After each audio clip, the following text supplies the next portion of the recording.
کہ اگر میں بادشاہ پہ ویڈیو بناؤں گا تو میرا یوٹیوب چلنے لگے گا. میں ٹک ٹاک پہ انٹرنیٹ پہ واحد بندہ ہوں. ٹک ٹاک پہ کتنے کتے بھونکتے ہیں رائٹ. جب میرا پکچر لگا دیتے ہیں ملین ویوز, خدا قسم 5-6 ملین ویوز ان کی ویڈیوز پہ ملتے ہیں. انہیں لگتا ہے کہ یہ مجھ میں ٹیلنٹ ہے, لیکن تجھ میں ٹیلنٹ نہیں. فرعون تھا نا, اس کا ایک مائنڈ بن گیا تھا کہ یہ دنیا میری مٹھی میں ہے, میری طاقت سے چل رہی ہے, میرے اختیار میں ہے. موسیٰ علیہ السلام نے ان کو یہی سمجھایا تھا کہ یہ تیری وجہ سے نہیں چل رہی, ایک ذات, ایک مالک اور ہے جو اس دنیا کو چلاتا ہے, اس دنیا کا خالق ہے. لیکن اس کے سر پر جو اکڑ تھی, اس کے سر پر جو تکبر تھا, اس ضد تھی, حسد تھا, اس کی وجہ سے اس نے موسیٰ علیہ السلام کی بات کو ڈینائی کر دیا, انکار کر دیا.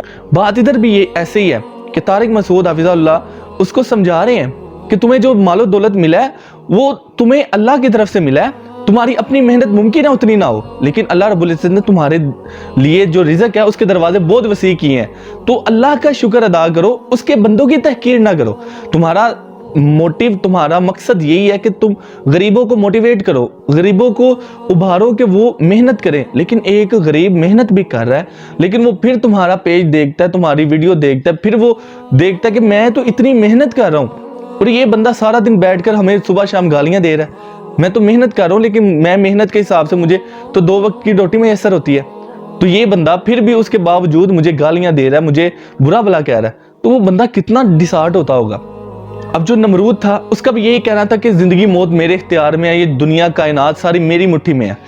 تو حضرت ابراہیم علیہ السلام اس کے پاس آئے, اسے کہا کہ زندگی موت اللہ کے اختیار میں ہے. اس نے کہا یہ کیسے ہو سکتا ہے, زندگی موت دینے والا میں ہوں. اس نے 2 لوگوں کو بلایا, ایک بے گناہ تھا اور دوسرا گناہ گار تھا. اس نے بے گناہ کو قتل کر دیا اور گناہ گار کو چھوڑ دیا, اور کہا کہ یہ دیکھو میں نے ایک بندے کو جس کی موت نہیں تھی طے, میں نے اس کو قتل کر دیا, اور جس کی موت طے تھی میں نے اس کو آزاد کر دیا, لہٰذا زندگی موت میرے اختیار میں ہے. تو وہاں پہ حضرت ابراہیم علیہ السلام نے کہا کہ میرا جو مالک ہے, میرا جو اللہ ہے, وہ سورج کو مشرق کی طرف سے لاتا ہے اور تم مغرب کی طرف لے آؤ تو تمہیں مان لوں گا. وہاں پہ اب وہ چپ کر گیا. اس نے کہا کہ یہ تو میرے اختیار میں نہیں ہے, اس کو سمجھ آئی, لیکن وہاں پہ پھر بات وہی آئی کہ وہ اپنے سے جو عمر میں چھوٹے تھے ان کی بات کو ڈینائی کیا, اس وجہ سے کہ میں ان کی بات کیسے مانوں. حالانکہ اس کو یہ علم بھی تھا کہ یہ نبی ہیں, ان کا پیغام سچا ہے, لیکن اس نے تکبر میں آ کر, ضد میں آ کر, حسد میں آ کر یہ چیزوں کو ڈینائی کیا. اللہ رب العزت نے انسان کو عقل جیسی نعمت دے کر کہا کہ اسے احسن تقویم, بہترین مخلوق بنایا. اگر انسان کے پاس عقل نہیں ہے, یا عقل ہونے کے باوجود وہ اس عقل کا صحیح استعمال نہیں کرتا, تو اس میں اور جانور میں کوئی فرق نہیں ہے. تو انسان اور جانور میں اللہ رب العزت نے یہی فرق رکھا ہے. اللہ رب العزت نے یہی دونوں میں جو بہتری رکھی ہے وہ یہی ہے کہ جو انسان ہے اس میں شعور ہے, اس میں عقل ہے, وہ فہم ہے, وہ سوچتا ہے, وہ دیکھتا ہے چیزوں کو, ان کو دیکھنے کے بعد ان پر فیصلہ کرتا ہے. لیکن جانور جو ہے وہ اپنی منمانی کرتا ہے. اب جانور کو لگتا ہے کہ یہ سارا نظام میرے سے چل رہا ہے. ایک کتا ہوتا ہے نا, اسے لگ رہا ہوتا ہے کہ سارا نظام میرے اختیار میں ہے, میں چلا رہا ہوں, میں سب کی رکھوالی کر رہا ہوں. لیکن اسے یہ نہیں پتا ہوتا کہ وہ صرف یہ 2 ٹکے کی روٹی اس کے لیے یہ سارا کچھ کر رہا ہے. اور تمہیں بھی اللہ رب العزت نے یہ جو 2 ٹکے کا مال یہ دیا نا, جس کی حیثیت اللہ رب العزت کے ہاں ایک مرے ہوئے بکری کے بچے کے برابر بھی نہیں ہے. پوری دنیا کی دولت, مال, پوری دنیا میں جو کچھ ہے وہ نہیں ہے. اور تمہارے پاس جتنا بھی ہے نا وہ اللہ کے لیے کچھ بھی معنی نہیں رکھتا. تو تم اللہ پہ الزام, پھر اس کے دین کے داعیوں کے اوپر جو باتیں اور ان پر طنز, ان پر باتیں, اور پتہ نہیں اپنی کس تکبرانہ انداز میں تم پھر رہے ہو.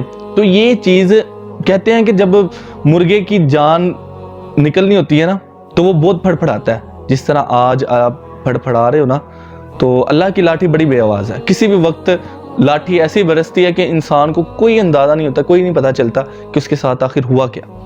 تو اس وقت سے, اس ٹائم سے ڈر جائیں اور اس تکبرانہ انداز سے باز آ جائیں. صرف اتنی سی بات. تمہارے پاس اللہ کو پتہ تم بے غیرت ہو, یو آر بے غیرت. اب بات امیری غریبی کی نہیں رہی, اب بات اللہ رب العزت پر بہتان بازی تک کی آ گئی ہے کہ یہ شخص جس کا نام شاہد انور ہے, یہ اپنی ویڈیو میں کہتا ہے کہ اللہ تعالیٰ غریبوں کو کہتا ہے کہ تم بے غیرت ہو. یہ کہاں پہ لکھا ہے, کہاں پہ آیا ہے کہ اللہ تعالیٰ غریبوں کو کہتا ہے کہ تم روزہ نہیں رکھتے, تم زکوٰۃ نہیں دے سکتے, تم حج نہیں کر سکتے, لہٰذا تم بے غیرت ہو. حالانکہ اللہ تعالیٰ خود کہتے ہیں قرآن مجید میں کہ ہم کسی کا رزق تنگ کرتے ہیں, کسی کے لیے رزق کچھ کشادہ کرتے ہیں. اب کچھ لوگ ساری زندگی محنت کرتے ہیں, تگودود کرتے ہیں, کوشش کرتے ہیں, لیکن وہ پھر بھی 2 وقت کی 3 وقت کی روٹی ان کے میسر آتی ہے. اور کچھ لوگ ایسے ہوتے ہیں کہ جو محنت بھی بہت لائٹلی کرتے ہیں, بہت تھوڑی محنت کرتے ہیں, لیکن اللہ رب العزت ان کے مال میں اتنی برکت ڈالتے ہیں کہ ان کی زندگی میں دن دگنی رات چگنی ترقی ہوتی ہے, مال و دولت کی ریل پیل ہوتی ہے. لیکن یہ ہمارے بس میں نہیں ہے. ہمارے بس میں محنت ہے. محنت کے بعد پھل کا انتظار کرنا ہے. پھل تو اللہ رب العزت نے لگانا ہے. پھل, محنت ہمارے ذمہ ہے, پھل کا ویٹ اللہ رب العزت کے ہاں. اب ایک بندہ محنت کرتا ہے, بھرپور کرتا ہے, لیکن اس کے اللہ رب العزت نے رزق اس کا اتنا لکھا ہوا ہے کہ اس کو اس کی محنت کے مطابق اس طریقے سے رزق نہیں ملتا. اور دوسری طرف ایک بندہ محنت تھوڑی سی کرتا ہے, لیکن اس کے مقابلے میں اس کو جو رزق ملتا ہے, جو اس کے مقابلے میں اس کو مال و دولت ملتا ہے, وہ بے تحاشا ہوتا ہے.